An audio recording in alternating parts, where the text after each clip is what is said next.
Hello and welcome to the 2020 Together We Heal North County event. My name is Claudia Grasso and I have the privilege of serving as the president of the San Diego Domestic Violence Council. Now, what is the San Diego Domestic Violence Council? Well, we are collaborative of community partners from all perspectives, whether it be healthcare, law enforcement, community partners, all of us who come together for three main goals. Number one, to help and serve victims and survivors of domestic abuse. Number two, to be out there in the community, teaching and educating on what domestic abuse is and how we can help. And three, to someday eradicate the existence of domestic abuse. Now, the Domestic Violence Council also has 14 committees that, if you will, look at domestic abuse from various perspectives. And one such committee is the North County Domestic Violence Coalition. San Diego, as you know, San Diego County is a big place. And the reason for having a coalition dedicated to North County is for those victims and survivors who may be transportation challenged to not only provide local, but accessible resources. So if you are in Del Mar, all the way up to Camp Pendleton, from Escondido to Rancho Bernardo and all the area in between, we are here. That's what the coalition is all about, to provide services, to provide assistance, to provide help, to provide support to our victims and survivors of domestic abuse. During the pandemic, our services may look differently, but we're still here, and that's the main message. We are here. In today's programming, you will get to know who are those partners that are out in the trenches helping victims and survivors of domestic abuse, that every day they're in the front line 24/7 throughout our North County. Before we begin our program, I'd like to introduce to you the chair of the North County DV Coalition, Susan Dalati, who will speak to you a little bit about the coalition and the work that they do. Susan? Thank you so much, Claudia. Good afternoon and welcome to the North County Domestic Violence Coalition's Domestic Violence Awareness Month event. We have been holding these events in person for many years. Although our event is different because we're virtual this year, we're still very excited about the content of our program and the fact that you are able to join us online. My name is Susan Dalati. I've been chair or co-chair of our coalition since 2009. I'm a domestic violence and sexual assault attorney for California Indian Legal Services, also known as CILS. You will hear more about CILS in one of our upcoming videos. The North County DV Coalition, as Claudia mentioned, is a committee of the San Diego Domestic Violence Council. Our membership includes community partners who work in the North County region of San Diego County. We meet on a regular basis to get to know each other, support each other in our endeavors, such as tabling at our partners' events, to provide educational programs at our meetings, identify, discuss, and address changing and current needs of the populations that we work with. You will learn more about our individual agencies shortly. COVID-19 has brought about many challenges, as we all know. However, our members and their respective agencies have risen to these challenges by continuing to provide quality services in times when people are in great need. Although our services do look different, they are still very effective and comprehensive. Prior to COVID-19, our coalition met in person on a monthly basis. During this pandemic, we have decided to meet virtually every other week to discuss changing procedures and clients' needs. In my opinion, our coalition has grown closer together as we work together to help our clients. For the next several minutes, you will hear directly from our community partners. Please enjoy the videos.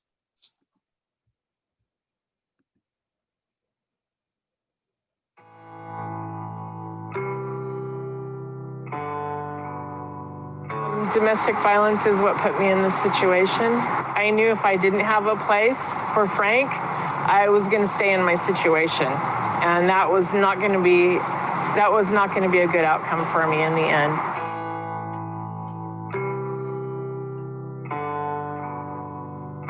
Gosh, they did everything they could to help me.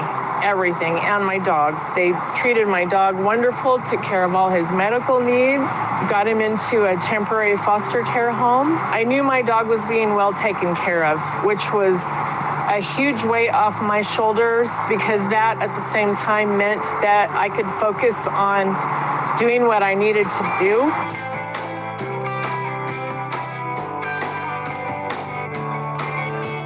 I have a brand new place to live, brand new job, and if it wasn't for Rancho Coastal, I would have been in a very bad place right now. Thanks to Rancho Coastal, I am now in a very good place.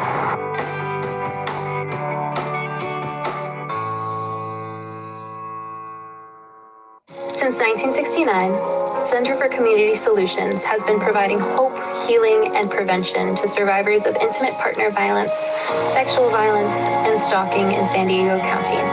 And even though things may look a bit different in 2020, we're still here for you.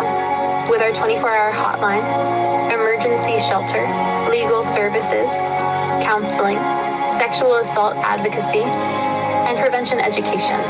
From all over San Diego, we're in this together, and we're here for you. For resources and support around intimate partner or sexual violence, contact our 24-hour hotline at 888-385-4657 or visit us online at www.ccsd.org.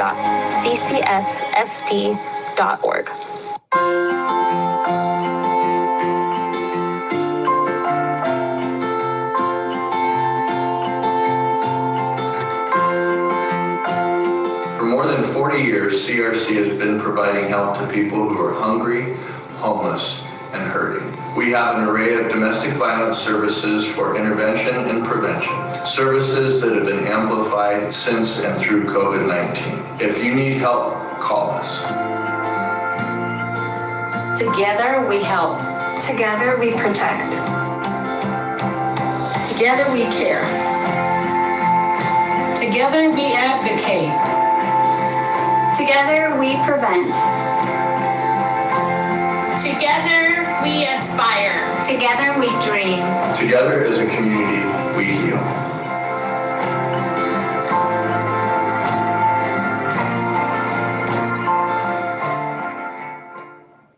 San Diego Volunteer Lawyer Program serves as a bridge between pro bono attorneys and vulnerable San Diegans who need assistance in civil domestic violence cases. We assist in all stages of restraining order cases, from drafting the necessary paperwork to file for a restraining order to representing clients at the restraining order hearings. We have restraining order clinics at the North County, Central, and East County courthouses where litigants can get legal advice and help with document and hearing preparation, all of which is being done virtually during the pandemic, but will be resuming to in-person assistance soon. We also offer webinars to help prepare litigants with their virtual hearings. Our clients come to us in a time of crisis and they receive the legal support they need to navigate what can oftentimes be an overwhelming legal system. The assistance of an attorney can make all the difference in a restraining order case, as the attorney will help draft client statements in a clear and concise manner, can help gather evidence that might otherwise be overlooked by the litigant, and will provide the emotional support needed for domestic violence survivors to follow through with obtaining their protective orders. On behalf of the clients we assist, thank you so much for your support of SDVLP. In our years of providing transitional housing to young adults, we noticed a heartbreaking trend that youth were exiting our housing continuum unsuccessfully due to unsafe relationships. We knew we had to do something more.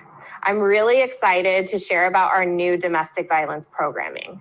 Young adults who've experienced domestic violence and homelessness can receive supportive services to end the cycle of domestic violence and support our youth to find safe, sustainable housing. These aspects of our programming are really making a difference. We also provide prevention services to teach healthy relationships to middle school aged youth. We know teaching youth at a young age is critical to breaking the cycle of violence. Our domestic violence services empower our youth to reach their highest potential. Together, we heal.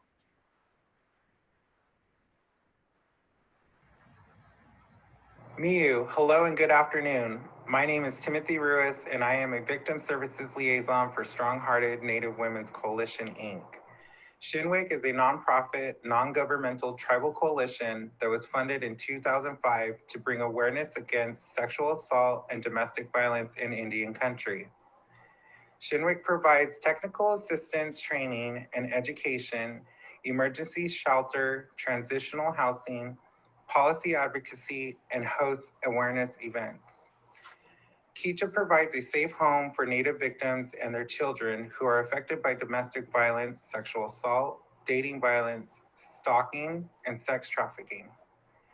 During this public safety crisis time, we have been able to provide additional services to support our clients. Together we heal by working with our agencies and tribal communities and continue to provide services. Thank you. Hi, I'm Avery Bather and I use she, her pronouns. Hello, my name is Crystal Wenzel. I also use she, her pronouns. We are really excited to welcome you to Domestic Violence Awareness Month. We are the advocates and educators at California State University, San Marcos. My primary role is to offer confidential individual and group support to campus community members who are impacted by gender-based harm. My primary role is ensuring our campus receives education focused on prevention, intervention, and creating a survivor-inclusive community. We welcome you to contact us at advocates@csusm.edu. Although we are not physically together on campus right now, we are still connected and hopeful, knowing that together we heal.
You just got a taste of how amazing our community partners are and all the community partners that exist here. And there are more.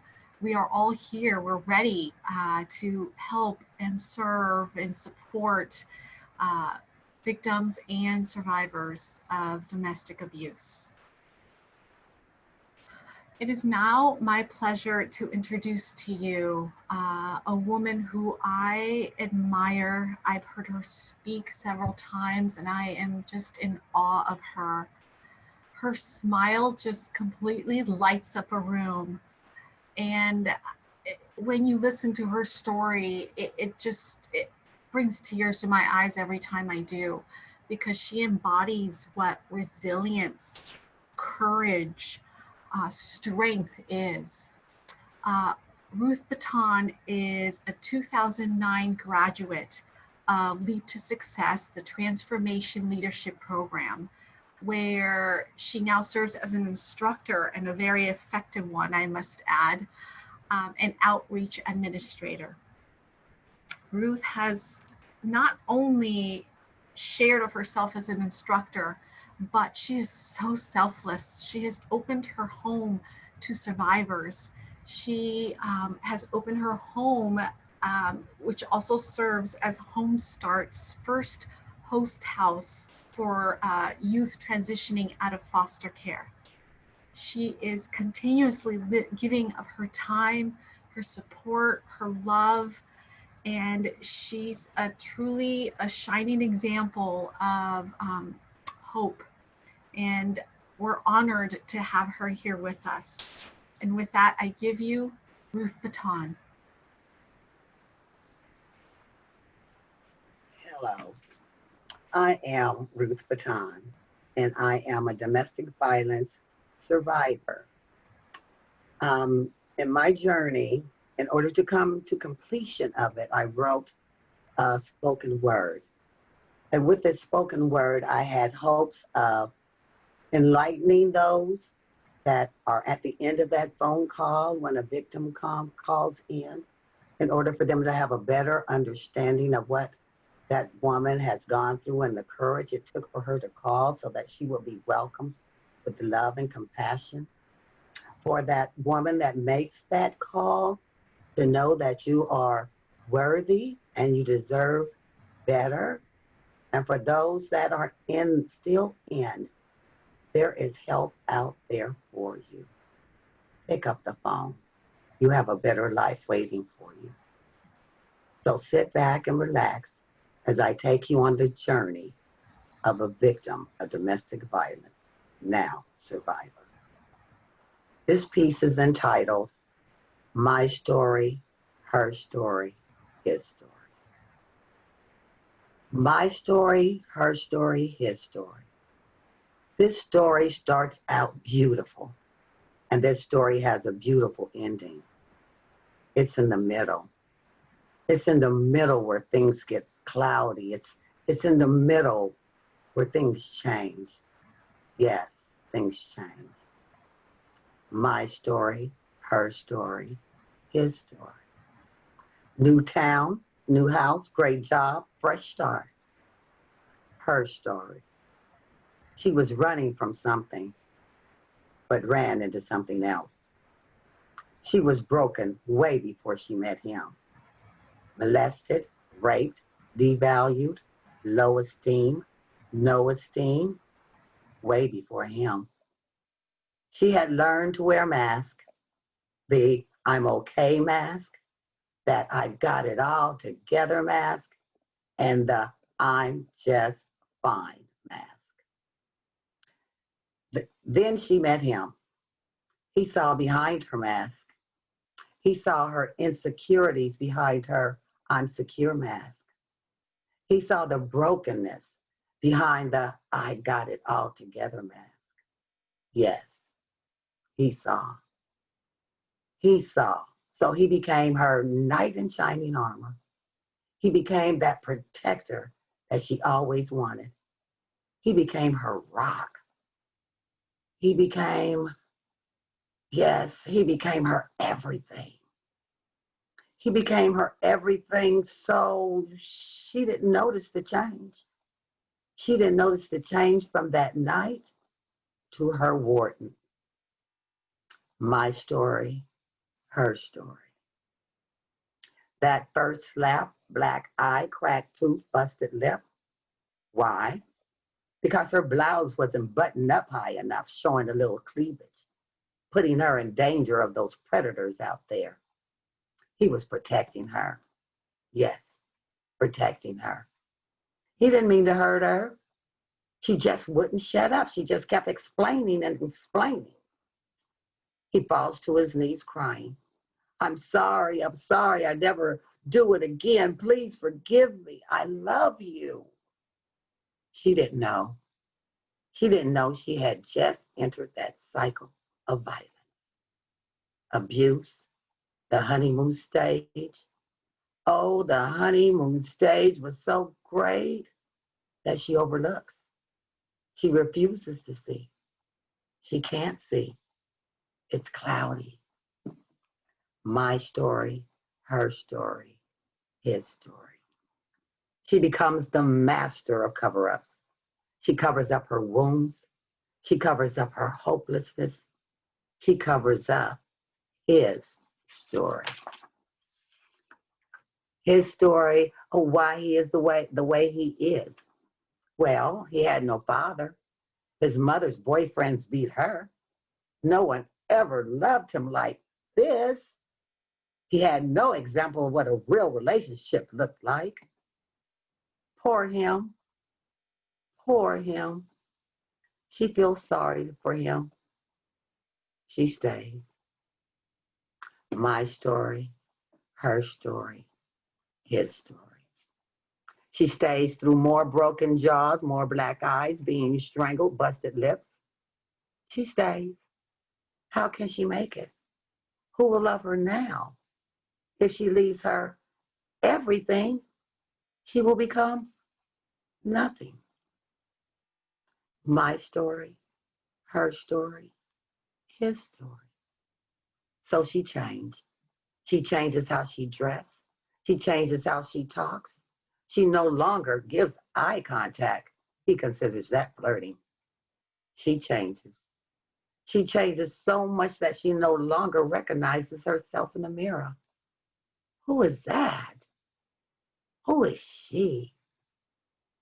She has been beaten beyond recognition. She's been on death rise with threats of killing them both. She's been shot at. She's seen death so much and so often that now she embraces death. Then she will be free, she thinks. My story, her story, his story. She finally wakes up out of that fog of disillusionment. She's got to go. She got to go find herself.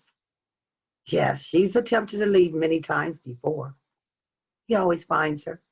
He calls the shelters, threatens to kill everyone in the place if they don't put her out. Politely, they tell her she has to leave. So, back, trapped. My story, her story, his story. She's going to get out of this, even if she has to die trying.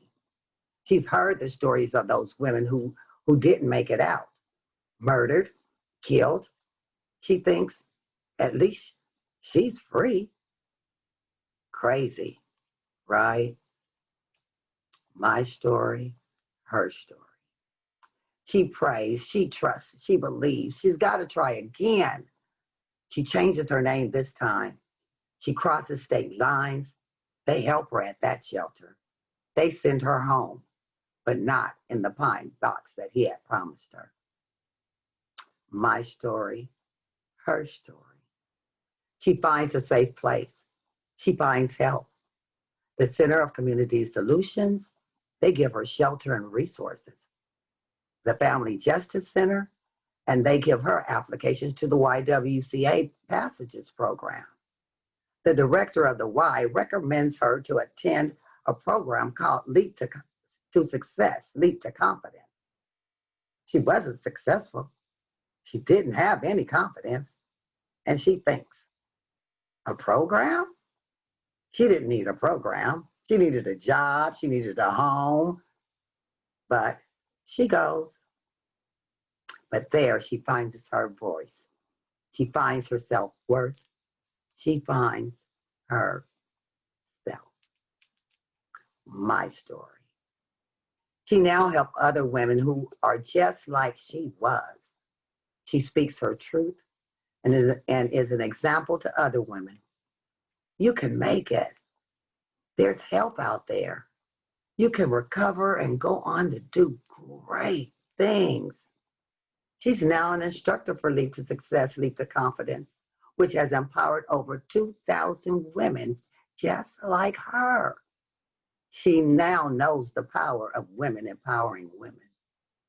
Today, she knows she shows, and she grows. My story is her story, and today it's history. Let's all take a deep breath. And that's for me more so than anyone else, because it's difficult to look back at that brokenness.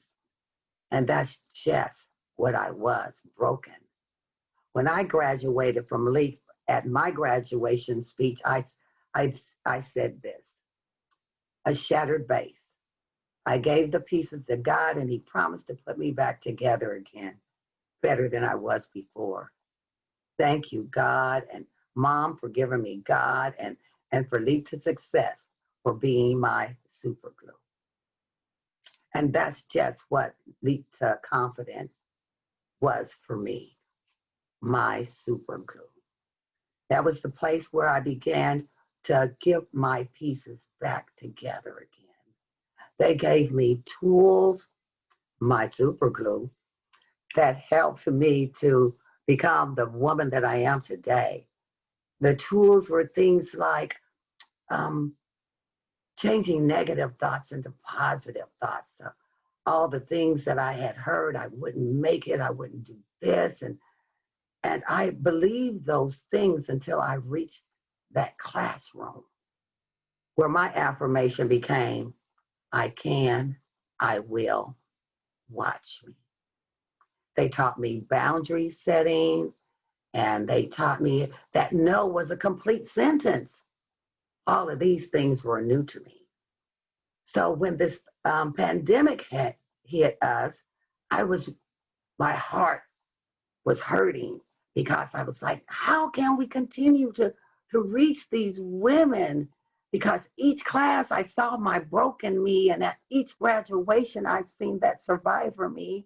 How can we do this?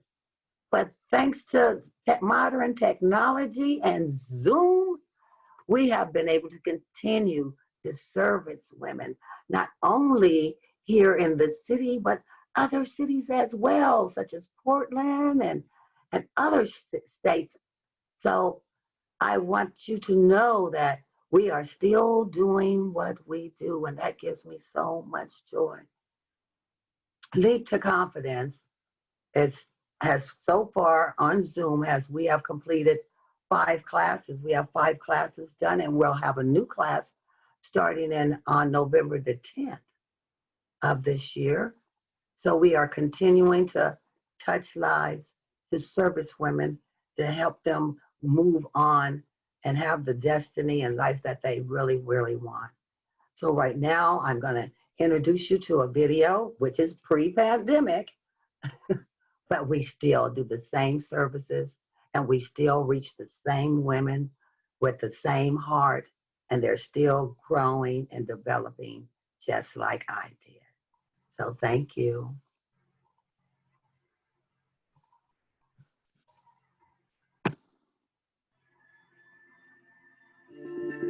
I remember when I first came here, it was the most devastating time of my life. Just the constant beating, the hitting. I remember my own crying, my own screams in a car with this man. I remember him saying, "This is the day you're going to die."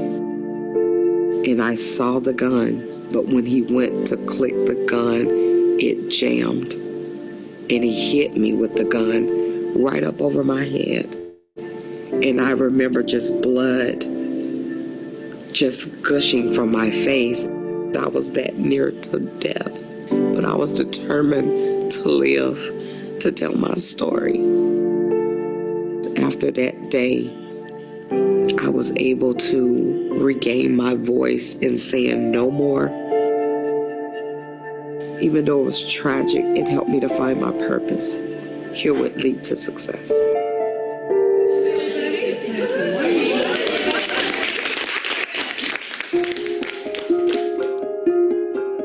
For women who've experienced traumatic situations, the conventional approaches are to see a therapist, to ask for help to deal with emotional and psychological issues. And therapy is really important. But what next? I had my own business called Speak for Success, and I provided training around public speaking and presentation skills. I really got thinking about who are the women in our community that need to be heard. So you've shown up today for yourself, for each other, and for hundreds of thousands of people. There was one night that I had an idea and I had to get out of bed because it wouldn't let me sleep. So I walked to my office, I sat at my computer, and I wrote an outline of a program for women to build self-confidence using public speaking as one of the skills they would learn. There was verbal abuse, there was sexual abuse, and I thought that that's what I deserve. This person is telling you, you are not able to function on your own 2 feet without me. No one else will value you but me. You need to do as I say. And I just fell right into line. I was so beyond depressed. I did 3 times try to remove myself from this planet. You hear all these cliches, when this happened to you, get over it. And no one teaches you how. Beautiful. So many of the women who walk in the door, I can see at the very core, for most of them, that the issue is lack of self-worth. What is one thing that lack of confidence has held you back from? I didn't share my authentic self with anyone. Regaining my confidence means regaining my financial independence. We're really helping women discover their own personal power and giving them tools to use it in their lives. We work on everything from how do you give a proper handshake so you're taken seriously, and boundaries. I had to reintroduce myself. I'm like, I no longer do things like that. I leap. Public speaking is a huge confidence builder. If I can stand in front of a room and communicate a message, I'm in a powerful position. I'm someone who is important. What we see week by week for most of the women is they do start to feel safe. They start to open up. They start to engage in eye contact, in conversation, and it's a transformation. We've seen it with over 2,000 women who've gone through our programs at Leap to Success. After the women graduate our programs, 66% of the women were hired within 60 days, and the number went up to 77% 6 months later. That class was really the platform that allowed me to see myself in such a beautiful way that I had never saw myself. Who I was is not who I am today. I first started in 2008, and now I am a classroom instructor with Leap to Success. I now have the power to overcome obstacles and turn them into opportunities. Every day I come into the classroom, someone's life has changed. The more they hear my story, it's like I can let my guard down. I'm safe. If she can do it, I can do it. The more I shared, the more I shed off of me, and I was able to transform myself into a confident, strong person. I felt safe for the first time. Safe for the first time. It took 3 solid years to piece myself back, but I'm better than ever. I got my voice back.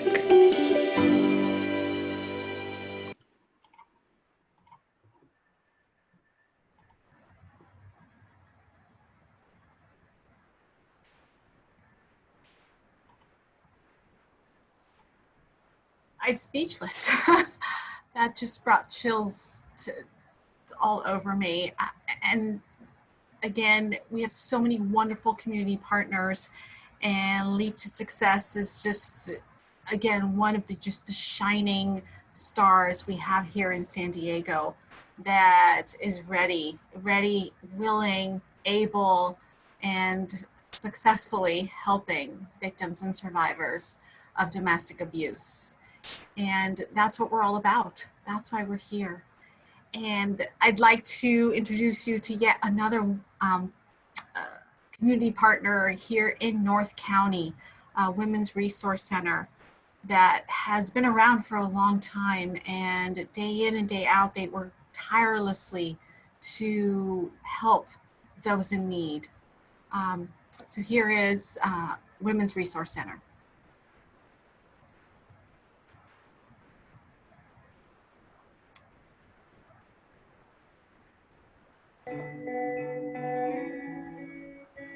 I've had a history of toxic relationships. We were married for 11 years, and at the beginning it was okay, but it kind of got bad. I was in a relationship. She's not the mother of my children. And we got in an argument. In this relationship, it was very mental. It was, you're not going to amount to anything. Look at you, look at who you are, look at what you've done. He didn't let me be in control of finances. I had no job. I was pretty much in his domain.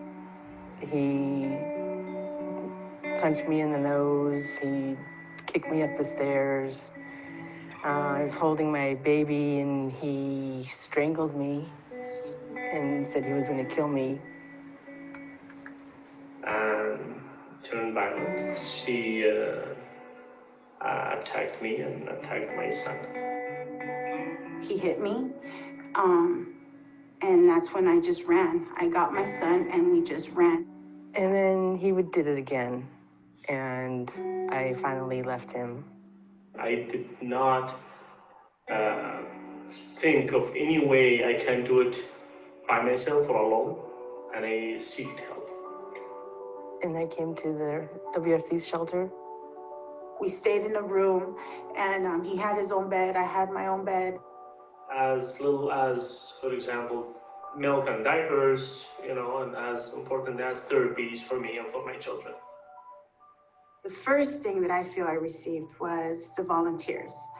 The volunteers that were there when I arrived made me feel welcome. They made me feel that I was okay, that I was safe, and for me to just take it one day at a time. They really helped. They really were very positive. You can do this, you can do this. The empowerment that they provided. I feel like they're a family. They really treated me like that. That little place that they offered me was more than I ever had.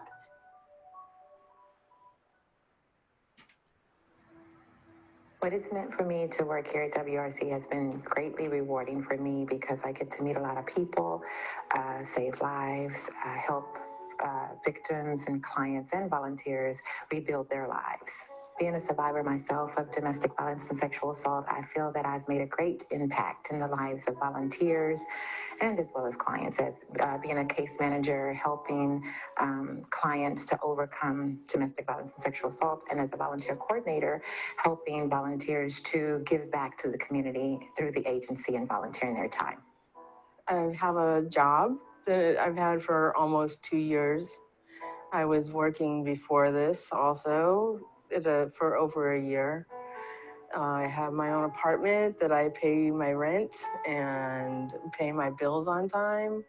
I am very happy. Thanks to the WRC, to Women's Resource Center, I did graduate with my bachelor's in human services. I recently applied to University of Southern California, and I am waiting to get an acceptance letter because I'm gonna get accepted for my master's in social work. Sometimes when you see cases that come in, you think like, wow, I think that, that was me at one time. And then to look at them flourish like a flower, I'm like, that's me now. So I'm doing that now. I've overcome in my past domestic violence and sexual assault, and I'm flourishing. And I look at our clients that come through the door and our volunteers too. And I think about myself, how my life has been rebuilt. And again, how the volunteers, their lives have been rebuilt and they're able to give back. if I close my eyes and think for a second that the WRC did not exist, that's mean I'm going to be until today sleeping in the street with my kids. I'm happy and my kids are happy. The WRC to me it's a place where you receive the love, the care, the kindness, the empowerment most of all. Something I didn't have when I got here. A lot of the clients we serve do not have the support of friends and family. That is why WRC exists. To be the family, their support, their safe place to go to when they are ready to leave an abusive relationship or just need to talk. Our agency is so special because it provides families, especially the kids, a sense of normalcy after everything that they have witnessed and often experienced through domestic violence.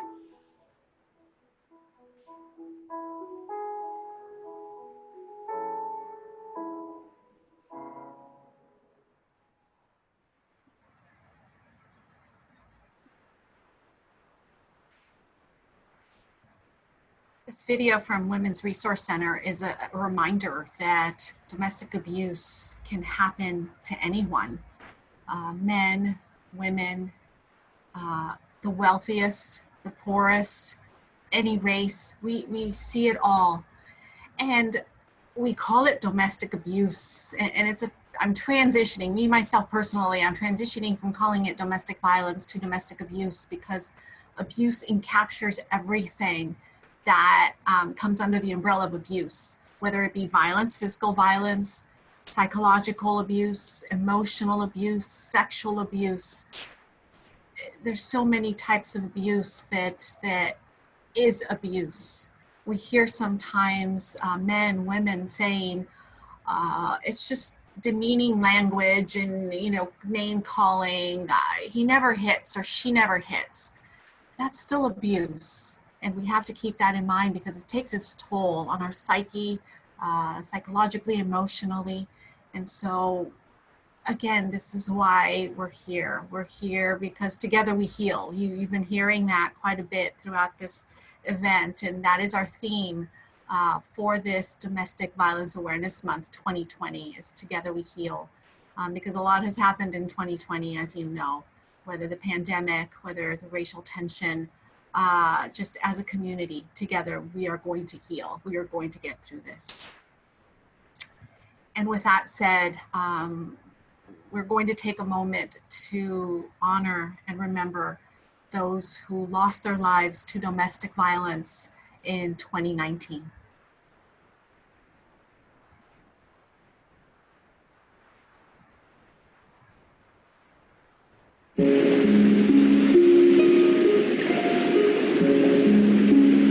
Melanie Benitez.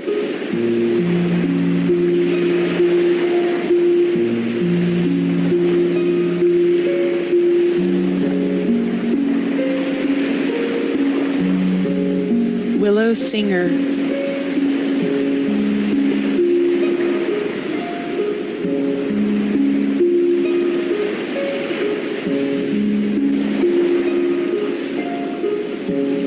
Luna Curry.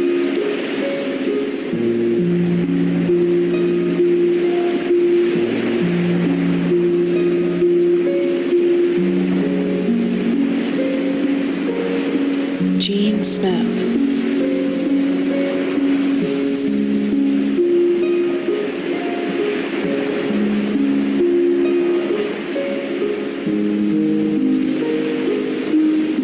Rune Chen.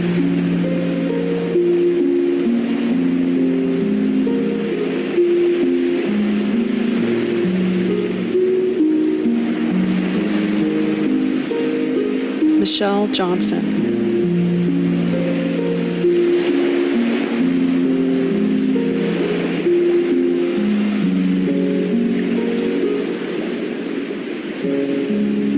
Victor Villa.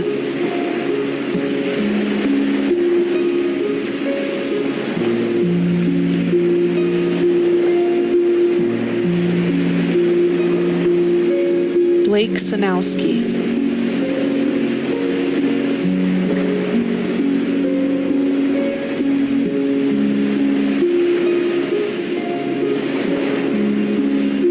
Sabrina Lukoski.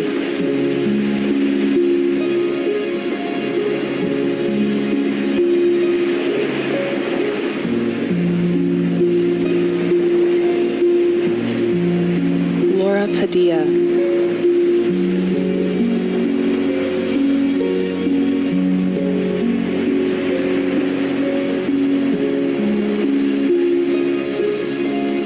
Sabrina Rosario and her 4 sons, Enzi, Zuriel, Ezekiel, and Zeth.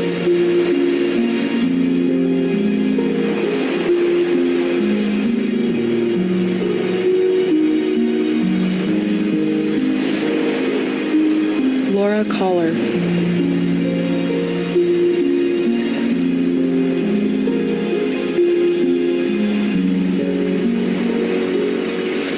Julia Serrano.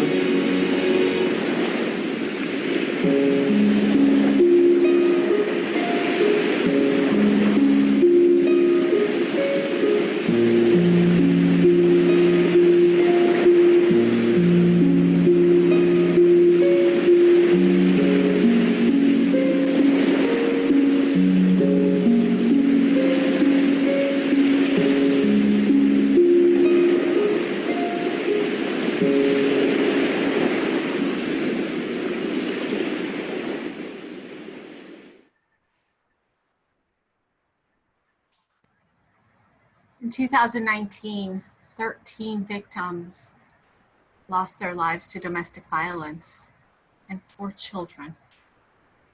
There were 17,434 calls to law enforcement for domestic violence incidents. We have a lot of work to do, and that's why we're here. We also have to keep in mind that not every victim is ready to leave an abusive relationship. And that is why it's important to make a safety plan, and we'll talk a little bit about this in a few minutes. One of the barriers, as you saw in a video earlier in this event, for leaving are our pets. Many victims don't want to leave their pets, or pets are used as a tool by an abuser for power and control. Some pets are even harmed in abusive relationships. So what do you do?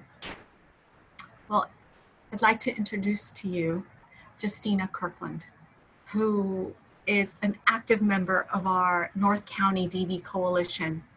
And she is the director of Animal Safe House Program with Rancho Coastal Humane Society. They have a wonderful program for pets, and I'm gonna turn it over to her so she can tell you all about it. Justina? Thank you so much, Claudia. So good afternoon. Like Claudia said, I'm Justina Kirkland, Director of Animal Safe House Program with Rancho Coastal Humane Society. And today I'm here to present you with what Rancho Coastal Humane Society is doing to fight against the domestic violence epidemic.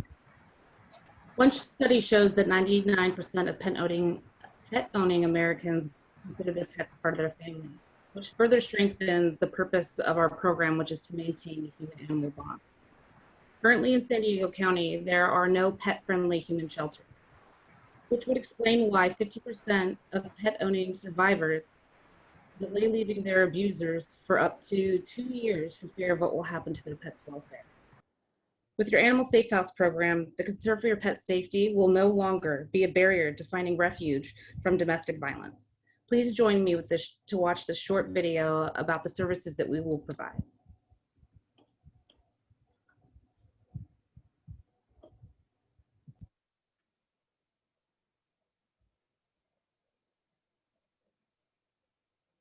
The Animal Safe House program is the only program of its kind in San Diego County. Rancho Coastal Humane Society started it in 1997 as a means to provide a safety net for victims of domestic violence that were looking to seek shelter from their abusers but had nowhere to go because they had pets. I was in a toxic relationship and I had to find a safe place for myself and the children. So that's where Rocco came into place, and I just wanted to make sure we all were safe. I didn't know that this program existed until I went to the safe place, and then they told me there was a program that my dog would be in good hands. So I brought him here, and then after speaking with Justina, I felt like he would be in good hands.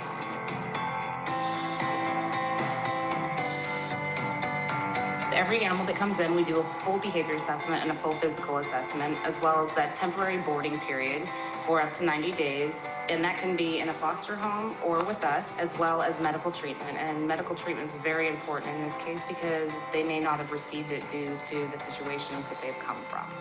They give you pictures of your dog, and they show him actually in the foster homes, and he looked very happy and healthy. And that made me feel a little more secure having those updates. Justina would call and not just tell me about Morocco. She would also ask me, like, how am I doing? How's the kids? And if she can offer any assistance with us as well as not just Morocco. The most rewarding part of the program is reuniting the animal with their owner and their families. They are so excited to see them, and it goes on both sides. I'm thankful that another animal got to be with their person, and that person didn't have to lose that relationship due to an unfortunate circumstance.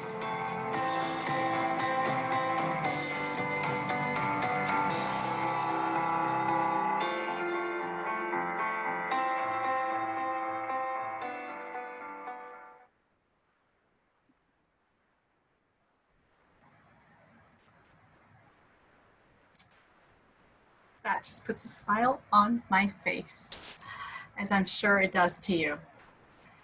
Thank you so much for joining us today. A big, giant thank you goes out to the amazing Kelly Grimes and her team, Alyssa, Jenny, Susan, Justina, Ruth, for putting this amazing event together. And now we have an ask of you. 4 asks, if you will. Connect, believe, safety plan, support. What do I mean by that? Connect. Safely reach out to victims and offer services. If you are a victim of domestic abuse, please, please, please reach out and get help. You can visit the Domestic Violence Council webpage at www.sddbc.org for more info. Believe. Please do not sit in judgment. Assure one another that we're all here for you. We're all here together, and we're here to support. Safety plan. If you are a victim of domestic abuse, please, please, please have a safety plan in place. As we said, not every victim is ready to leave the relationship, and that's okay. But please have a safety plan. The National Domestic Violence Hotline has great recommendations on how to develop that safety plan, from teaching children in a code word that if you utter that code word, it's a sign to call police right away. Sharing that code word with family and friends, having a packed bag in your car or cell phone with you at all times, not wearing scarves and necklaces, anything that can be used to strangle, things like that. There's many recommendations that the DV hotline has. You can also call them at 1-800-799-7233. And even though they are the national hotline, they will connect you to local resources. Of course, if you are in immediate danger, please, please, please call 911. Support. Support the work we do by joining us as a member of the San Diego Domestic Violence Council. Again, you can check our webpage for details. This program is going to be recorded, and we will share it with the community. We will put it on our webpage in case you'd like to rewatch, or please share with the community. We want to reach as many people as we can to let them know that resources exist and we're ready to help. Finally, tag yourself doing what you do best, helping others. Post pictures of yourself on Facebook, Instagram with the hashtag #TogetherWeHealDV, and let the world know what we are doing, because together we do heal. Thank you. Don't forget that we're here for you. Take care of yourselves and each other. Thank you so much. Bye.